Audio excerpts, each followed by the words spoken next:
Bollywood hero Aamir Khan ৬০ বছর পেরিয়ে এখনো আগের মতো রোমান্টিক তিনি।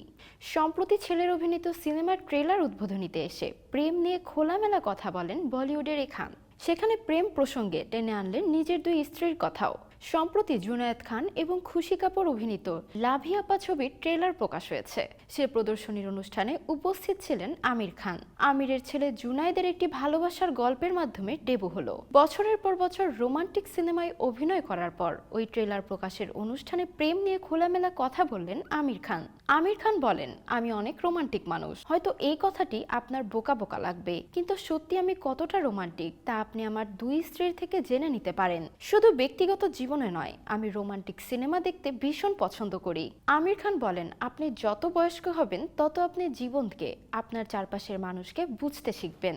আপনি কি কি ভুল করেছেন, আপনার মধ্যে কি ভুল ত্রুটি রয়েছে, সবকিছুই বুঝতে শিখবেন।